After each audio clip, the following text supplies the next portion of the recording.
The Vanishing in the Rain, A Silent Mystery. Chapter 1. The Night the Rain Wouldn't End.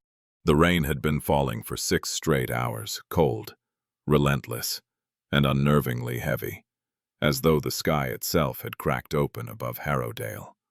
For a quiet rural town of less than 8,000 people. Storms were familiar, even routine, but this one felt different. It had a weight to it. A strange atmospheric pressure that settled over streets, rooftops, and the people still awake after dusk. Dogs refused to step outside. Wind chimes stayed eerily still despite the wind, and not a single car rolled down Birchwood Avenue after 10. Evan Mercer didn't believe in superstition, but even he felt something was off the moment he stepped out of the hospital shortly after midnight. The glass doors slid shut behind him, muting the faint buzz of fluorescent lights and the low chatter of night shift nurses. Outside, the storm greeted him with a slap of cold rain straight to the face. He blinked, lifted the hood of his jacket, and pulled it tight around his neck. Most nights he'd walk briskly across the hospital's parking lot, unlock his car, and be gone before the automatic lights flickered on. But tonight he paused. The rain didn't sound right, not like raindrops hitting pavement, but like whispering static, a steady hiss that seemed to surround him. He shook off the thought. "You're overworked, Evan," he muttered under his breath. He was a paramedic, accustomed to long hour and high-pressure emergencies. Yet the exhaustion tonight felt heavier than usual, as if something pressed down on him from above. Thunder rumbled across the sky, low and stretched, rolling like a warning. The security camera footage would later show Evan stepping out, hesitating, then continuing through slowly, almost cautiously toward his old blue Subaru Outback parked in the far corner of the lot. Though he didn't know it, those grainy black and white frames would be the final confirmed images of him alive. About halfway to his car, he stopped again. The footage captured it clearly. Evan's head turned to the left sharply, as if someone had called his name. But no one else was visible. No umbrellas, no stray visitors, no lingering nurses.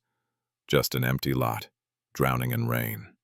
Witnesses would later insist the storm drowned out any possibility of hearing a voice. Yet the video showed Evan reacting, nodding once, and stepping away from the direction of his car. Toward the shadows. Toward the unlit end of the lot that bordered Harrowdale Woods. Minutes later, he vanished from the camera's view completely. Inside the hospital, Nurse Marlene Avery was finishing up her charts when she realized she hadn't heard the familiar sound of Evan's car pulling away. She didn't think much of it at first. Maybe he'd forgotten something in his locker or stopped to help someone in the lobby. But when she walked past the front windows 10 minutes later, she noticed the car still sitting there, untouched, lights off, rain pooling around its tires. "That's strange," she whispered. Even stranger was the feeling that tugged at her chest, a silent alarm, a subtle instinct born from 27 years of nursing. When she stepped to the glass and squinted into the storm, she thought she saw movement in the far corner of the lot, a flicker, a silhouette. Someone standing just beyond the glare of the lights. But then lightning split the sky, illuminating the entire lot in a flash of white, and no one was there. Marlene told herself she was tired. Everyone was tired. The hospital had been short-staffed for months. Double shifts had become the new normal. Still, something gnawed at her. By morning, when Evan failed to show up for his next shift, a rarity that bordered on impossible concern turned into urgency. Calls were made. His phone rang, unanswered. His apartment remained locked. His bed neatly made. His bag from work still in the trunk of his car. The parking lot was searched first. Then the perimeter. Then the woods. Rain had wiped away any trace he might have left. No footprints, no dropped belongings, no signs of a struggle. But there was one thing, a yellow umbrella. It lay open near the edge of the woods, bright against the mud and rain-soaked leaves. A cheerful, sunflower yellow umbrella, the kind you'd expect to see in the hands of a child or an elderly woman. Several nurses swore they had never seen it before. It definitely didn't belong to Evan. He never used umbrellas, often joking that paramedics didn't melt. The umbrella looked almost perfectly intact, unbroken despite the storm. But when Officer Graham Fraser picked it up, water dripped from the spokes in heavy, deliberate streams far more than an umbrella should have collected, as though it had been held open for a long time. A strange detail surfaced later that day, though the umbrella was soaking wet. The handle was completely dry. The search for Evan went on through the night, expanding into the woods with flashlights, dogs, and volunteers. But each hour deepened the unease. The storm had finally weakened, but its presence lingered in the air, a cold, metallic smell that clung to clothing and hair. By the time dawn lit the wet ground in pale shades of gray, not a single new clue had been found. And so, before breakfast, Harrowdale officially recorded Evan Mercer as missing. That night marked the beginning of what would become one of the most haunting mysteries in local history. Chapter 2. The Woman in the Yellow Coat. The yellow umbrella wasn't the only strange thing found near the woods. By mid-morning, as officers expanded their search radius, a volunteer named Carter Briggs, a local mechanic with a reputation for never backing down from a challenge, radioed in something that caused the entire team to halt. He'd found footprints, but not Evan's. They were smaller, narrower, almost delicate, and more importantly, they led out of the woods, not into them. The mud surrounding them had already begun to fill with rainwater, but the shape was unmistakable. Someone had stood there, just beyond the tree line, long enough for the rain to carve a shallow pool around their shoes. Carter had followed the footprints for several yards until they abruptly stopped behind a large fallen cedar. No continuation, no turnaround, no smudges from sliding or slipping. As if the person had simply vanished. Officer Graham Fraser knelt beside the prints, running a gloved hand over the outline. "This isn't Evan," he said quietly. "These are women's shoes, maybe a size 6.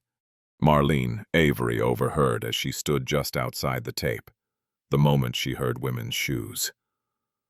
A chill raced down her spine. When she'd glanced out the window the night before, she could have sworn she'd seen a figure small, slim, wearing something bright. She hadn't wanted to believe it. In Harrowdale, strange sightings were often dismissed as tricks of the mind, reflections or misinterpretations, but the memory of that flash of yellow now returned with startling clarity. She approached the officer closest to her. I think I saw someone last night," she confessed, "near the lot. Just for a second. I thought it was my eyes playing tricks." "What did they look like?" Fraser asked without looking up. "I couldn't see the face," Marlene said, her voice tight. "But the coat? I think it was yellow." At that, Fraser finally stood. His gaze shifted from the umbrella to the woods, then to the empty parking lot. "Find out who the hell owns that coat," he ordered. A town legend resurfaces. By lunchtime, word of Evan's disappearance had spread across Harrowdale. The grocery store aisles buzzed with hushed conversations. The cafe filled with whispers. Elderly residents who rarely stepped outside suddenly appeared on porches, watching the road as though expecting something or someone to show up. It wasn't long before the old stories resurfaced. Stories about a woman in a yellow coat. Children had whispered about her decades ago, and teenagers dared one another to enter the woods at night to find her. The tale had faded with time, dismissed as a ghost story used to scare kids into getting home before dark. But now, the timing was too unnerving. According to the legend, she wandered the woods during heavy storms, always storms, and those who followed her never returned the same way they entered. Some stories claim she was a grief-stricken mother searching for her lost child. Others said she was a spirit that lured people into the trees, vanishing between lightning flashes. A few insisted she was a recluse who lived deep in the woods and appeared only when someone needed help. No two stories matched, but they all described the same thing: a yellow coat, a silent presence, a figure that appeared only in the rain. Fraser didn't believe in folklore, but he did believe in patterns. "Start knocking on doors," he told his officers. "Anyone with a yellow coat gets a visit." It sounded absurd, but in Harrowdale, absurdity had already become the norm. The first real lead. By early afternoon, a call came in from a resident on Hawthorne Road, a retired librarian named Louise Keating. She claimed she'd seen a woman in a yellow coat walking past her home around 11 the previous night. "Are you certain it was a woman?" Fraser asked when he arrived at her door. Louise nodded with conviction. "Absolutely. She was short, maybe 5'4", walking with her head down. I remember, because I thought it was foolish going out in that storm. And that coat bright as a sunflower." "Did you see her face?" "No." Louise paused, but she moved like she knew exactly where she was going. "Which direction?" Louise pointed toward the hospital. The same direction Evan had vanished. When Fraser asked if she recognized the woman, Louise hesitated. "I've seen her before," she said slowly. "Not recently, but years ago. I thought she'd moved away. I didn't know she was still in town." "Who was she?" Louise leaned closer, lowering her voice as if afraid the wind might overhear. "Her name was Miriam Cole."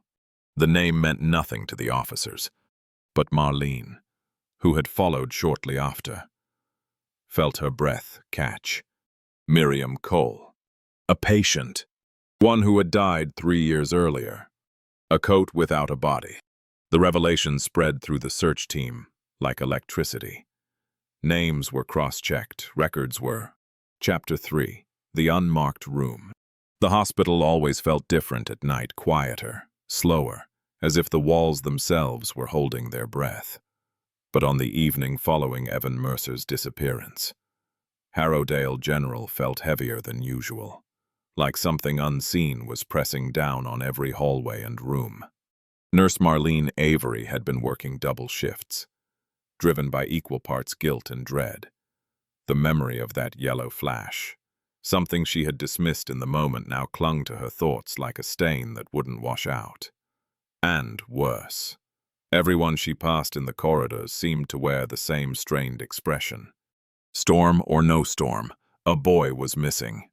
And the legend of Miriam Cole was no longer just a story. A glitch in the records. It started with a file. Or rather, a file that shouldn't exist. Marlene had stayed after her shift to triple-check patient logs from the night Evan disappeared. She hoped, prayed that she'd find something she had missed. A detail, a shadow, a name. But the deeper she dug, the stranger things became. At 11:04 p.m., the exact time Evan was last seen leaving the hospital, an entry appeared in the automated door log for the east hallway. Room 9B. Door unlocked. The problem was simple. Room 9B didn't exist. Not anymore. It had been decommissioned 7 years earlier, after a fire-damaged part of the east wing. The room had been stripped, sealed, and left unused. She'd walked past it hundreds of times. It was nothing more than an empty shell behind a gray door with a faded sign. Yet the system insisted the door had been unlocked, and not by accident. By keycard. Her stomach tightened as she leaned closer to the screen. The ID number belonged to someone who hadn't worked at the hospital in years. Dr. Alan Herrick's. That name was carved in her memory. He had been the attending physician the night Miriam Cole was admitted. But the strangest part, Herrick's had died 3 years ago. The same year as Miriam. Her fingers trembled as she scrolled further. The system showed the door had stayed unlocked for precisely 4 minutes. Then locked again. "What are you trying to tell me?" she whispered. But the machine had no answers, only cold, silent data. A door that shouldn't open. At 8:45 p.m., unable to shake the gnawing feeling crawling through her nerves, Marlene found herself walking toward the east wing. The corridor lights flickered slightly. The old ones always did, casting pale glimmers across the floor. When she reached room 9B, she stopped. The door looked the same as always, dull, gray, lifeless. But tonight, it felt different, like someone was standing on the other side. She rested her palm on the cold metal. Hello. Silence. Then, a soft click, the unmistakable sound of a lock shifting. Her breath hitched as the door eased open 2 inches, drifting inward without a push. It took every ounce of courage not to run. Anyone in there? She tried again. The darkness beyond the threshold was thick, almost viscous. She fumbled for the hallway light switch, illuminating only a sliver of the interior. Dust. Bare floor. Stained walls. The room was empty, and yet the scent of rain hung in the air. Fresh. Wet. Impossible. Her pulse thundered as she stepped inside, each footstep echoing faintly. The ceiling tiles were missing, exposing wires and beams. The bed frame had been removed long ago. Nothing belonged here, except for the object lying in the center of the floor. A small folded piece of yellow fabric. She froze. Slowly she knelt and lifted it with trembling hands. It was a torn scrap from a raincoat. Bright, unmistakable, unchanged by time. Her throat tightened painfully. Miriam's coat. Thunder rumbled faintly in the distance. The storm was returning, and with it, something else. The doctor's warning. She rushed back to the nurse's desk, heart pounding as she logged into the system again. There had to be a rational explanation. A glitch, a clerical error. Anything. But when she tried to reopen the access log for room 9B, the file vanished. Deleted. She tried to recover it, no luck. She tried to access the backup server, the connection failed. Then a notification flashed across the screen. User account accessing file. Dr. A. Herrick's. Her blood turned to ice. The account was still active. It was online. Her breath stuttered as she leaned closer, watching line after line of text flicker across the monitor. Do not enter room 9B. Do not follow her. Do not go into the rain. The final line blinked several times before freezing. She is not who you think she is. A sharp gasp escaped her as she slammed the monitor's power button. The screen went black. She stumbled backward, gripping the counter for balance. Sweat slicked her palms, her mind spun. This couldn't be real. Dr. Herrick's was gone. Buried. But someone or something was using his name. And they knew about the woman in the yellow coat. A hallway of footsteps. Marlene paced in the dim glow of the emergency lights, trying to calm the panic clawing up her spine. She needed to tell someone, Officer Fraser, the search team, anyone. But how did she explain any of this without sounding unhinged? A sudden sound ripped her thoughts apart. Footsteps. Soft. Slow. Shoes gliding across the hallway tiles. She turned sharply. At the far end of this corridor, a figure stood shrouded in shadow, illuminated only by a faint flicker of light. Short. Slender.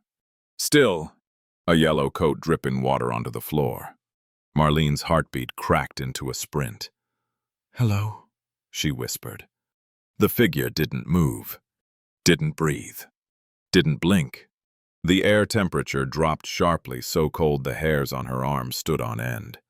Then, as lightning flashed outside, the corridor lit up. The woman's face was still hidden, but something else wasn't. Behind her, stretching all the way down the hall and disappearing around the corner, a trail of small footprints soaked with rainwater. Marlene stumbled back. The trail wasn't leading away from the woods. It was leading into the hospital, straight to room 9B. And the last print, the deepest one, was no longer small. It was the size of a grown man. Evan Mercer's size. The storm returns. In the distance, thunder cracked like a splitting bone. Rain began tapping against the windows, soft at first, then faster, harder, steadier. The storm had come back for Harrowdale. And as the lights flickered once more, Marlene felt it in her chest. The woman wasn't alone. Someone else had come out of the rain. And whether he was alive, dead, or something in between, Evan Mercer had returned too. Chapter 4: The Boy in the Rain. The storm did not simply return to Harrowdale. It descended with purpose. By 9:15 p.m., the sky churned with deep, bruised clouds, and sheets of rain pounded the hospital windows like frantic fingers demanding to be let inside. Sirens wailed in the distance. Power lines trembled. The trees lining Birchwood Avenue swayed in violent arcs, their branches scraping against rooftops like claws.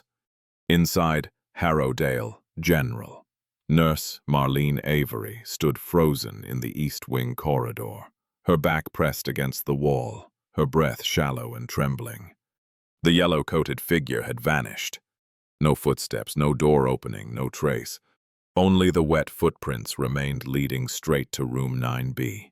And the largest print, the one that matched Evan Mercer's shoe size, gleamed with fresh rainwater. He had been here. He had walked this hallway. But where was he now? An empty room that wasn't empty. Officer Graham Fraser arrived 10 minutes later, soaked from the dash between his cruiser and the hospital entrance. He listened as Marlene recounted everything, every detail, every imprint, every word on the ghostly message from Dr. Herricks's account. Fraser wasn't a man easily rattled. But tonight, his jaw tightened. His eyes kept darting toward the corner of the corridor, as if expecting someone or something to appear. "You're absolutely sure you saw the boy's footprint?" he asked. Marlene nodded. "I've treated Evan before. I know the size of his shoes. It was him. I swear it." And the woman, she didn't move. She didn't even breathe.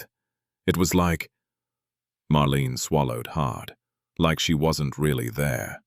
Fraser exhaled sharply and approached room 9B with one hand resting on his holster. He pushed the door open. Nothing. Just as before darkness. Dust. A hollow space that had no right to feel colder than the rest of the hospital. Empty, Fraser muttered, completely. But he was wrong. Marlene saw it first. A small handprint, pressed into the dust on the far wall. Fresh. The size of a child's. "Fraser," she whispered, pointing. The officer stopped dead. The handprint slowly dripped. Water. Rainwater. The witness in the parking lot. At 9:42 p.m. A frantic banging echoed through the emergency entrance as a man staggered in drenched, shaking, barely coherent. "I saw him," he gasped. "I saw the Mercer boy." Fraser and Marlene rushed to his side. The man, Timothy Rowe, a delivery driver, could hardly catch his breath. "He was standing in the parking lot," Timothy said, voice cracking, "right by the ambulance bay. He looked soaked to the bone. I yelled for him to come over, but he just stood there, staring at me." "Did he say anything?" Fraser asked. "No, but..." Timothy's face blanched. He smiled. Marlene's stomach twisted. Evan Mercer wasn't a smiler. Shy, quiet, polite, yes. But smiling at strangers in the middle of a storm, never. "And then what happened?" Fraser pressed. He turned and walked toward the woods. "The woods?" Timothy nodded violently. "I tried to follow, but the rain, it was like a wall. I couldn't see anything." Marlene felt the temperature around her drop another degree. The woman in the yellow coat, room 9B, the dripping footprints, the torn scrap of fabric. Everything pointed back to the woods. Everything. "Officer," Marlene whispered. He went where she wanted him to go. Fraser didn't argue. He'd felt it too. Something was guiding the boy. Something that lived in the rain. The video that shouldn't exist. Back in the security office, Fraser demanded access to every camera facing the ambulance bay. The guard on duty, a young man barely old enough to shave, scrambled to pull the footage. Most of it was static. The storm had shredded the signal. But at 9:38 p.m., Chapter 5, The Call from the Dark. The rain still smothered Viridian like an invisible shroud, swallowing every sound and drowning out every signal. Caleb and Mira had escaped the ambush in the old tunnels beneath the hospital, but they both knew they had only scratched the surface of the truth. The documents they recovered mentioned a special room, Room D4, where the organization once kept witnesses who could not be allowed to live, and according to the timestamp logs, Evan Mercer had been taken through that very room before he disappeared. Caleb gripped the worn hospital blueprint Mira found. A faint ink line traced a path toward an old stairwell leading to a deeper level, one sealed shut since 1972. "We have to go down there," Mira said. Caleb nodded, though his eyes were heavy. If what the files say is true, they weren't just experimenting down there. They were cultivating something, a kind of artificial consciousness built on extreme emotional states. Mira's expression darkened. V13. It was the very thing that had twisted Viridian into what it had become. The stairwell to level D looked like a rusted iron jaw. Each step clanged under their feet, the metal groaning as if the past itself resented being disturbed. The air was thick with the smell of mold and chemicals despite the place being abandoned for decades. At the bottom of the stairs, they stood before a steel door, still bearing the faded seal of the old government. Mira raised her flashlight, illuminating a nearly erased warning etched near the hinges. "Do not open without direct authorization." Caleb inhaled, braced himself, then jammed the crowbar beneath the seam. The seal cracked open like something that had been waiting far too long to breathe. The door swung inward, releasing a rush of cold air that carried a faint hum like machinery kept alive beyond its time. "Stay sharp," Mira whispered. Inside, the corridor was dimly lit by flickering emergency lights far too functional for a place abandoned since the early 70s. Someone had been here. Recently. Room D4 was at the end of the corridor.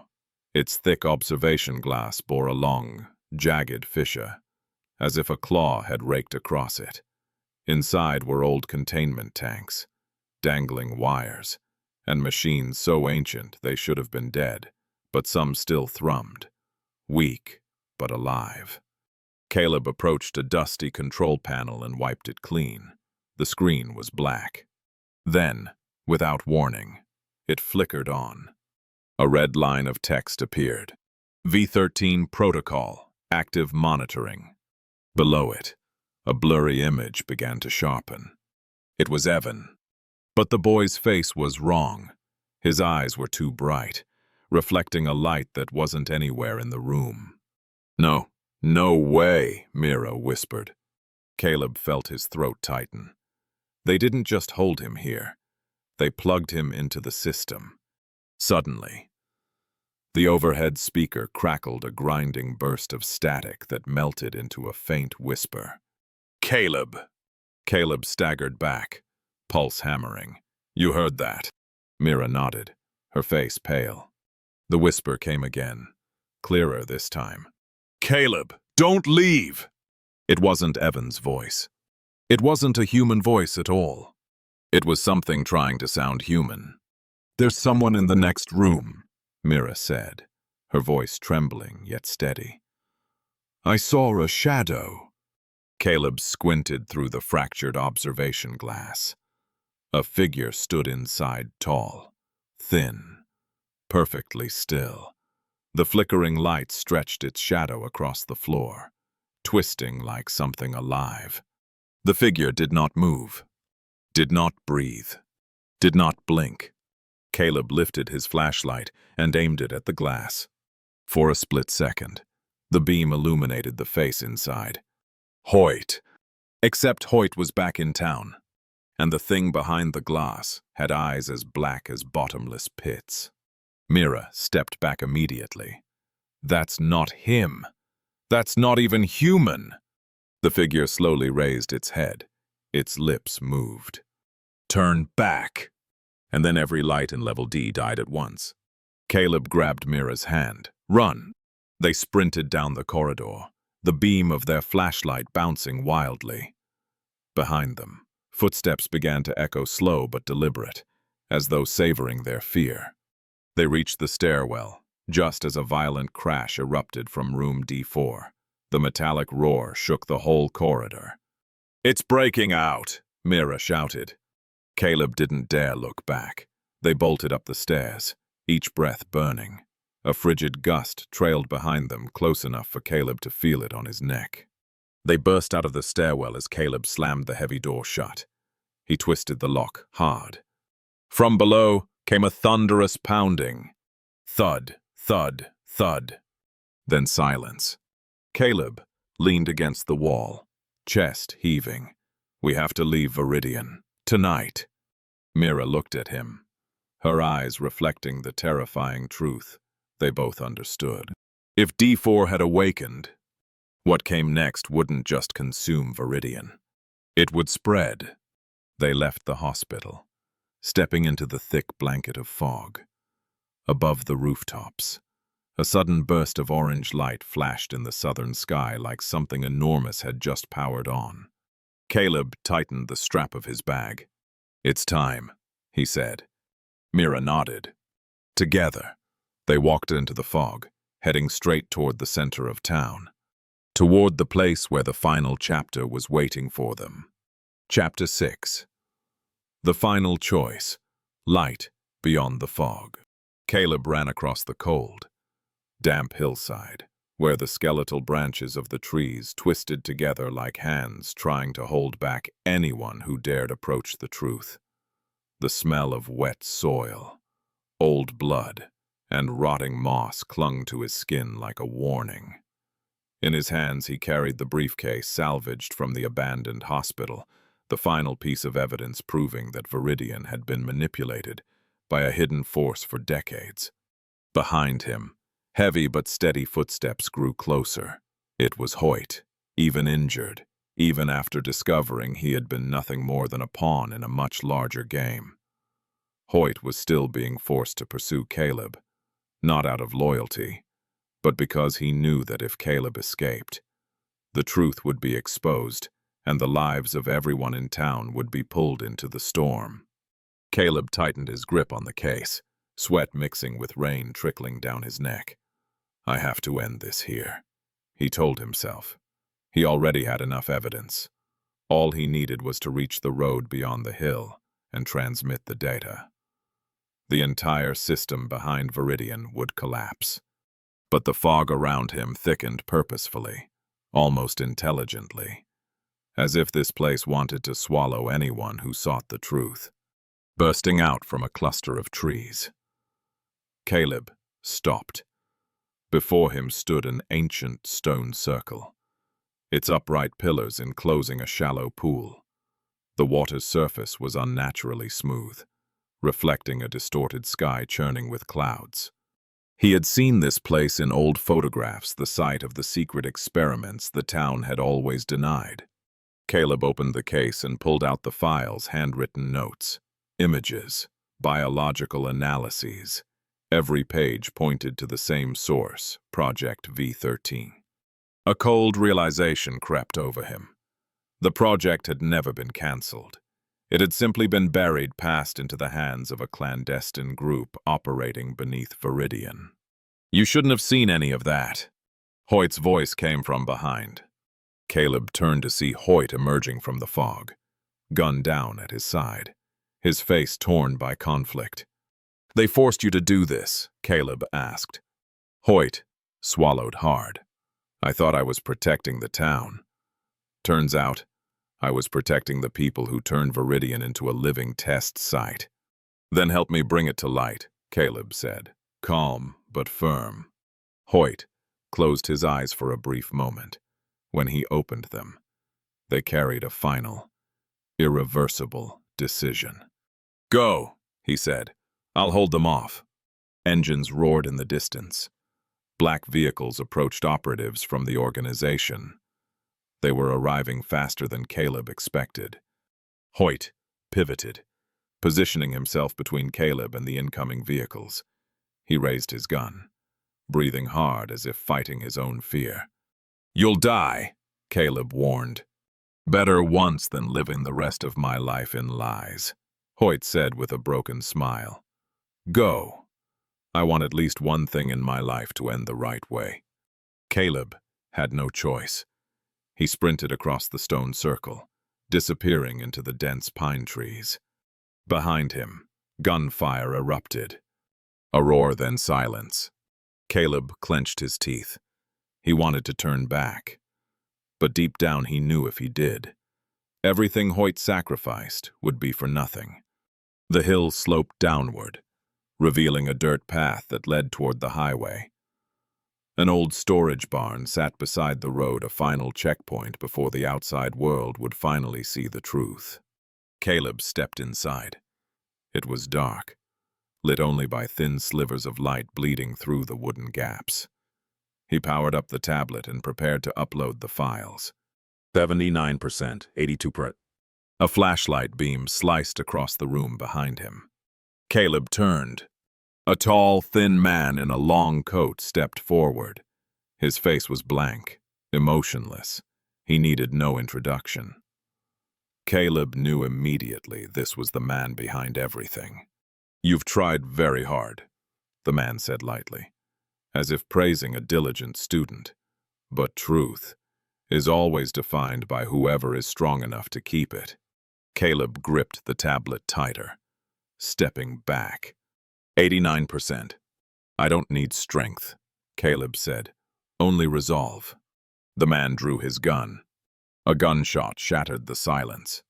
Caleb dove aside, rolling across the dirt. The tablet fell, but stayed lit. 96%. Stop, the man snapped, advancing quickly. Caleb grabbed a fallen wooden plank and slammed it into a metal shelf. The entire rack collapsed, spilling wooden crates and forming a makeshift barrier. He didn't need to win. He only needed to stall.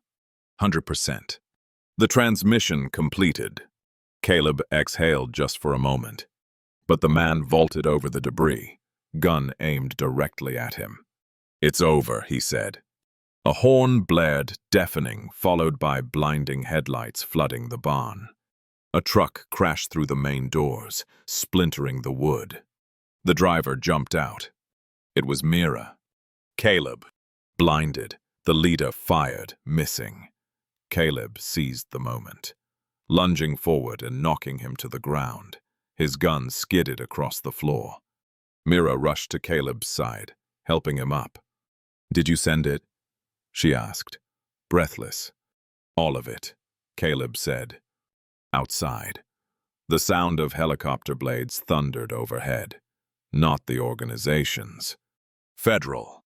They had received the data. The fog slowly lifted as the sun edged over the horizon. Pale light pierced the gray sky, washing over Viridian like the town was breathing for the first time in years. Caleb stood outside the old hospital, now cordoned off.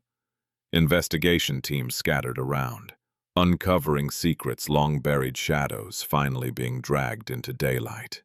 Mira rested a hand on his shoulder. Do you think they'll forgive us for what we did? She asked softly. Caleb was silent for a long moment. A gentle breeze swept past them. It doesn't matter, he said, as long as Viridian has a chance to live again. Far in the distance, the church bell rang clear and calm. An ending, but also a new beginning. The end.